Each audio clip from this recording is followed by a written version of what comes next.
Space Gamers. We're back at you again with a special to wrap up Marvel Madness. We're going to be talking about the movie we just saw, Marvel Avengers Infinity War, Part 1. I think we'll kick things off with Gramps. What do you want to talk about? So I know in reviewing all the films, recently we got to see all of the Outer Space Gamers, and we have an Outer Space special guest tonight. My cousin, Biggie Size, we'll give him as the name tonight as a special guest.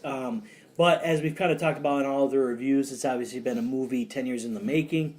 A ton of films, have come out. Iron Man started off in 2008 when Marvel Studios almost went bankrupt. And so it was kind of a neat feat. I know one of the things when I, reviewed the movie last night from... after seeing it, in the Letterboxd app and everything, one of the reviews that I stated was it was kind of a visceral audience experience and everything. Obviously, you had a lot of gasps, people laughing together, people cheering together, people being completely silent, and most people, except for some of the straights that walked out before the end credit scene, that didn't know that they do that in all the Marvel movies, and this is the 19th Marvel movie. So had some of the noobs that came out and everything, but it was kind of a really neat audience experience and everything, sharing it with friends. Really a ton of generational gaps, were filled, I would say, from this movie as well. So definitely an awesome experience, especially seeing it live in the theaters. I would agree with you.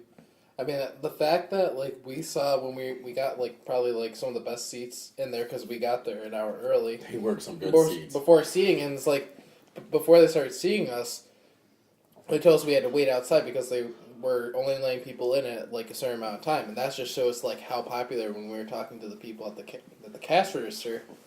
There was, 137 tickets, and if those listening doesn't know about Geneva, it's not like a giant city with big theaters, but it's that would be really good for that kind of area where they have 137 tickets already just sold, and then when we were watching people come in, we saw kids, we saw old couples, we saw teenagers, there was us, middle age, average Joes, wanting to go see a really good movie. So No I thought pun intended. I'm an person. It was really watchable from all ages, and that was really what was cool about it because you could understand what was happening. Well, and I think one of the things that was nice too was that there's obviously some films that was very important to see before this, but you could even go and never having seen any of the previous Marvel movies. And it would be fantastic. Yeah, exactly. I think that was one of the things. I know we were talking about as a group. He was like, "Well, it's a 2-hour, 40-minute movie." It's like, "Oh, is this going to drag it all?" It did not feel like that. Yeah, no, I think at all. I think that's one of the things I was saying to Octopus, and Biggie Size when we were leaving yesterday. Was that you didn't feel the time. You felt the weight of the story, and that for me that's what you didn't when 2 hours and 40 minutes was over. I was like, oh wow, that's how long it was, and it was really you just felt the weight, the weight of 10 years of work kind of leading up to it. I thought it was interesting because at certain points in the film, it really pulled you right in, and it wasn't just you; it was the entire audience. Yeah. When we first see Captain America enter in the film, the entire theater's cheering and yelling and clapping, yep. Or later on in the film when Iron Man gets stabbed, everyone's like, "Oh my God!" Because we all fear Spoiler the worst. alert, by the way. Yeah, so we're probably going to be going in the next part of this review, spoilers, and so if you have not seen the film, I would walk away now. We'll put that in the title. Well, yeah, we'll put that in the titles and everything, but obviously we're going to talk about some certain points in this review that are definitely spoilers and everything, and so that's a good point. That's a good point to bring up because, obviously, we're going to touch on some key moments for us and everything from the movie, and as Biggie Size, just said, that audience reaction and everything was huge on those special moments, and so definitely as we moving forward, we're going to be dropping spoilers, so if you don't want that to ruin your movie experience, definitely step away from now and watch this after you see the movie. But I guess, for you guys, what do you feel what was one of those moments, or Octopus, what were you thinking? Well, I think just skim back to what Biggie said, how into the movie people were. At one point, I was so into it that I was clenching my fists, just sweating. I opened it up, realized that I was just sweating, from the forehead to my hands, just I was just sweating.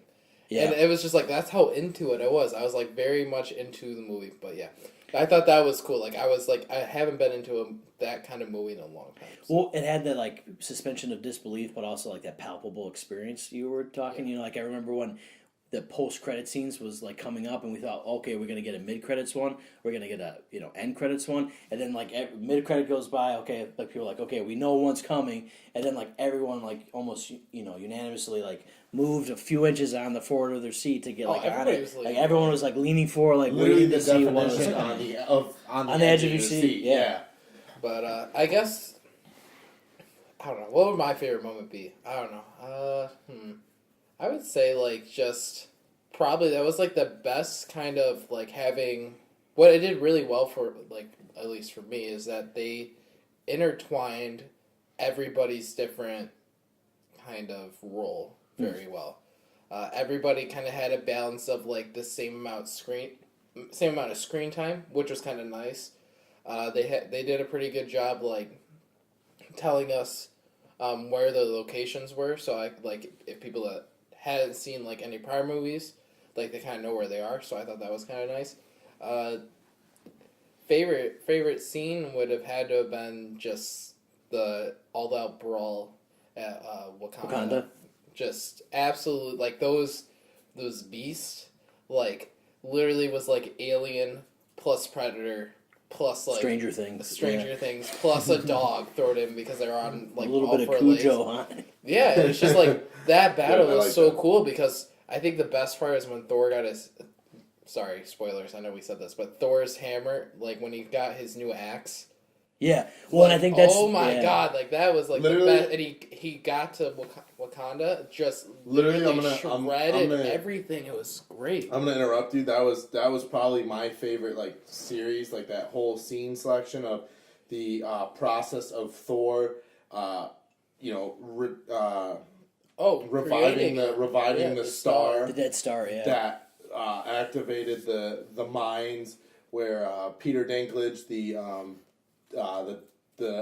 large, the mega-sized dwarf, forged the ultimate weapon of the gods. Known, I think they called it the God Killer. It was the Thanos Killer. Yeah, and it was the God Killer, but I think the name they gave it was It was Thunder. Yeah, it was Thunder something, but like he just said it, and I was like, oh my gosh, I can't wait. And then like from the scene of when Groot like finally is like it's time to be Groot, and he he becomes the handle by attaching the axe and then cutting off part of his arm. Yep. And then like later like you just see Thor like teleport in and just start obliterating the enemies on the battlefield, and then to that scene where once again spoiler alert, he was taking asses, kicking names. Taking asses, kicking names. Well, to be fair, and then takes it to Thanos,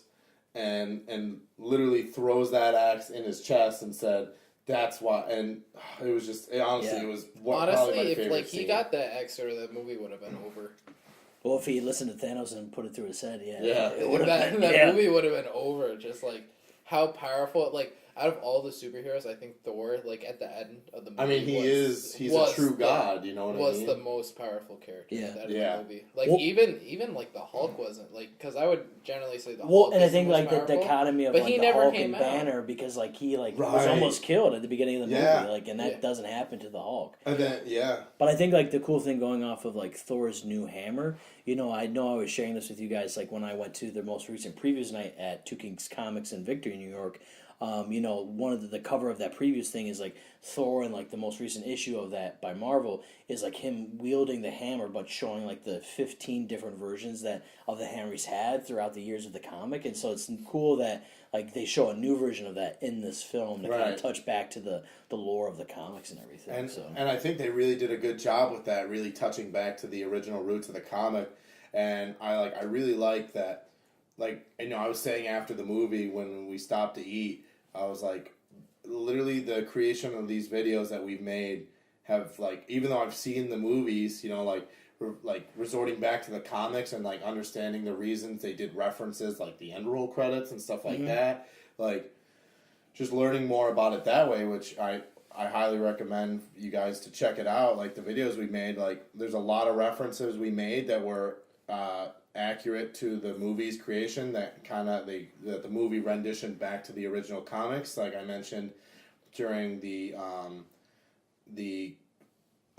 bench picks for superheroes with Spider-Man, I was talking about his suit, and I know when that scene happened when he put the suit on, and like I was talking about how it's supposed to have the legs. And then the legs came out. I knew I started freaking out. I was love like, that part. and I was like, "Oh my goodness!" I said literally verbatim what this suit does, and then they showed it there, and like you saw how much our classic Peter Parker relied on it in the movie, and I was just like, I know that was a big thing, and there was a few other instances, but I know that was my biggest one that made me realize like, hey, like we worked on this for such a long time, and like. They actually started showing like some of the references to the comics. Yeah. So, Biggie, what would you like your takeaway or like your favorite scene from the movie and everything? Well, for me personally, there were a couple scenes where I found myself on the edge of my seat, just wishing. For example, when they were on Titan fighting Thanos, I was just kind of like, "Oh, just cut his arm off," problem solved. But it would never be that simple. The bombshell that I really liked. Was how the storyline, in a way, kind of had you, like, I wouldn't say rooting for Thanos, but just because he had such a huge backstory, you always wondered, like, what if he succeeded, or even when he goes and finds Red Skull, because you don't see or hear from him, since the end of that Captain America film, and then boom, he's back, and personally, I haven't seen Mr. Smith in anything really since that movie. Yeah. So this was a huge step for him to come back, and because he was in this film, who's to say he's not in something down the road? Yeah, that's true. Well, and I think I guess that's like one of my takeaways from the film is that like Thanos has obviously been developed all over all of these 18 previous films, and I think really gets his justice in here. Like I know a lot of us talked about like just how well developed a character he was, and I think like the awesome thing was that like what you just said, Biggie, like you feel for the character, and like in a movie, in a film, is at its best if you can sympathize with the villain, and and then like the moment like when he gets the Soul Stone, when he has to sacrifice like someone he actually loved, and when all of us says like, well, he would kill the world, like, well, how could he ever experience love? And he does, and he like makes the ultimate sacrifice by killing a member of his family, by killing Gamora and everything to get the Soul Stone and that sacrifice, and so I think like bringing Red Skull in it, like everything that he sacrificed to try to find all these stones, so we don't even know like fully the backstory on that yet. But then also you have him like saying like, well, he's not shedding tears for himself, he's shedding tears for you because he's about to like kill you, And so I think that was like a very hard moment to say like, okay, well, we saw a sunrise, at the end of the film. There's more to come with this like parallel universe and everything with the Soul Stone for certain, because that's not the end of Gamora, I believe. Definitely. And so I think it's really interesting to see like where that goes, like in Avengers 4. And also to see where how things have changed, because Thanos had indicated that when things were over, he was going to go back and watch the sunrise. But all of this was in the concept or within the confines of Titan.